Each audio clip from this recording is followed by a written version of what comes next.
हाँ dear students, सुप्रभात। आज मैं क्या है आपको स्पष्ट भाग एक जो रहीम के दोहे का कल जो मैं आपको 4 दोहा का भावार्थ समझा दिया था। आज जो है 5वें जो दोहे का मैं भावार्थ समझा रहा हूँ, आप क्या ध्यान से उसको सुनिएगा। आपको जो 5वां दोहा जो है उसमें है कि दीर्घ दोहा अरत के आखर थोड़े आय, ज्यों रहीम नटकुंडली सिमट कूद चढ़ जाए। दीर्घ माने होता है लंबा, दोहा माने होता है दोहा जो आपके काव्य की जो कृति जो होती है, जैसे सवैया है, विनय, सोठा है, छंद है, तो इसी तरह से दोहा भी होता है उसकी। अर्थ माने होता है अर्थ, आखर माने होता है अक्षर शब्द, थोड़े माने होता है थोड़ा, और नट माने होता है कलाकार जो होता है, नट जाति जो होती है जो सर्कस में या रस्सियों के ऊपर जो कलाबाजी जो दिखाने का काम करते हैं। कुंडली माने होता है घेरा यानी रिंग, जैसे लोहे की जो गोल जो सर्किल जो कुंडली जो होती है यानी घेरा जो रिंग होती है उसको कहा जाता है। सिमट माने होता है सिकुड़ करके, अकूद माने कूदना, अचढ़ माने चढ़ जाना।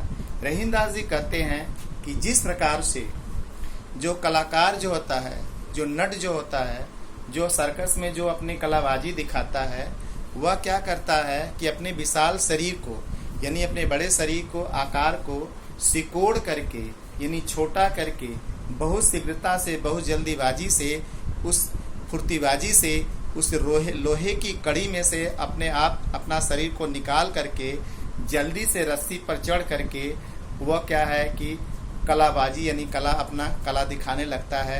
वैसे ही यह दोहा जो होता है उसमें शब्द जो होते हैं, अक्षर जो होते हैं वह बहुत कम होते हैं, उसकी मात्रा जो संख्या बहुत कम होती है, लेकिन उसका अर्थ जो होता है बहुत विशाल होता है। तो उसी तरह से जिस तरह से डियर स्टूडेंट्स, इसमें क्या है कि रहीम दास जी ने बताया है कि जो दोहा जो होता है उसमें अर्थ जो शब्द का जो संख्या जो होती है कम होती है, लेकिन उसी का अर्थ जो विश्लेषण करने पर उसका भावार्थ करने पर अर्थ विस्तार होता है। वैसे ही जैसे विशाल आकार के शरीर वाला जो नट जो होता है वह अपना क्या है कि बड़े शरीर को छोटे से कुंडली आकार के रिंग में से जल्दी से फुर्तीबाजी से निकाल करके रस्सी पर चढ़ करके अपना कला जो दिखाने लगता है। ठीक है, समझ में आया आपको। आगे का जो दोहा जो है वह कह रहे हैं कि धनी रहीम जलपंक को लघुजी पियस अघार, औदति बड़ाई कौन करे जगत पियास हो जाए। धन माने होता है धन्य, रहीम दास जी कहते हैं जल माने होता है पानी, पंख माने होता है कीचड़, और लघु माने होता है छोटे, जी माने होता है जीव, पियत माने पीना, अघाय माने तृप्त होना, औदति माने होता है समुद्र, बड़ाई माने बड़प्पन बखाना, जगत माने संसार, पियासो माने प्यासा।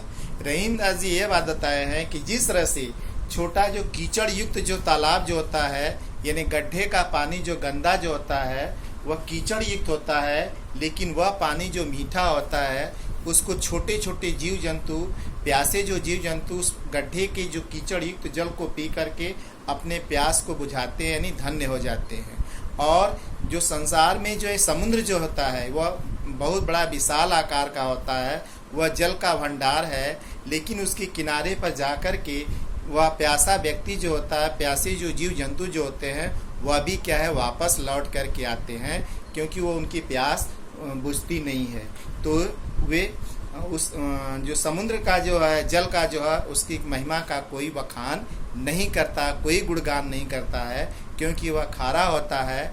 और ये जो कीचड़ युक्त जो जल जो होता है तालाब का गड्ढा का होता है, सब लोग इसके बखान करते हैं, इसका वर्णन करते हैं, इसके महिमा का गुणगान करते हैं, क्योंकि मीठा होता है और लोगों का प्यास बुझाता है। इसी तरह से संसार में जो लोगों के पास बहुत धनवान व्यक्ति भी हैं, लेकिन वह किसी को उनका धन काम में नहीं आता है, परमार्थ नहीं करते हैं। लेकिन संसार में बहुत जो ऐसे भी व्यक्ति हैं जिसके पास थोड़ा धन होने पर भी लोगों को इस संसार में जो परमार्थ का कार्य करते हैं, तो उन्होंने कहा कि कीचड़ युक्त जो जल जो होता है वह धन्य होता है, और जो समुद्र जो है खारा पानी है, इतना बड़ा है होकर भी उसका कोई गुणगान नहीं करता है।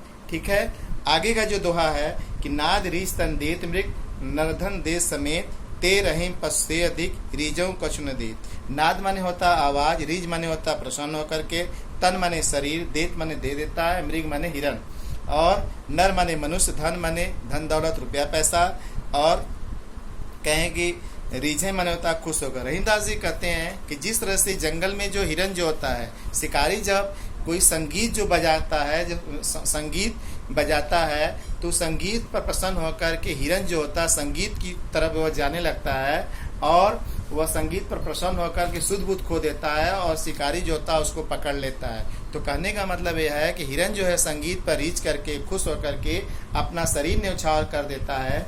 इस संसार में कुछ ऐसी जो है संगीत की प्रेमी व्यक्ति जो हैं कि संगीत पे खुश होकर के वह बहुत सारा धन जो है संगीत को सुनाने वाले को दे देते हैं। और संसार में कुछ ऐसे भी व्यक्ति जो हैं, ऐसे कंजूस भी हैं, वह पशु से भी बढ़ कर के हैं कि वह संगीत पर खुश होकर के भी वे क्या किसी को एक पैसा भी नहीं देते हैं। उनका जीवन तो पशुओं से भी क्या है गया गुजरा होता है। जिस तरह से पशु जो होते हैं अपने हिस्से के ही लिए जीते हैं, अपने हिस्से का ही खाते हैं, अपना ही स्वार्थ देखते हैं, ऐसे संसार में जो होते हैं बहुत सारे मनुष्य जो होते हैं उनके ऊपर कोई प्रभाव नहीं पड़ता है।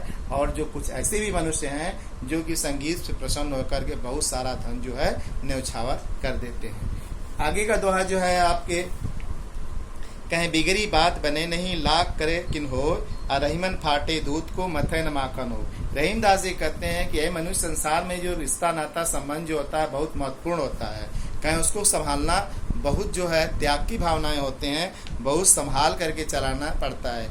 बात बात में अगर कोई चीज़ में रिश्ते नाते टूट जाते हैं, बिगड़ जाते हैं, तो वह लाख कोशिश करने के बाद भी वह बात जो है पहले जैसे नहीं बन पाती है। उसी तरह से जिस तरह से दूध अगर फट जाता है तो फटे हुए दूध में से अगर हम मक्खन निकालना चाहे तो लाख हम कितने समय तक उसको मथते रहें तो भी क्या है उसमें से क्या है वह मक्खन नहीं निकलता है।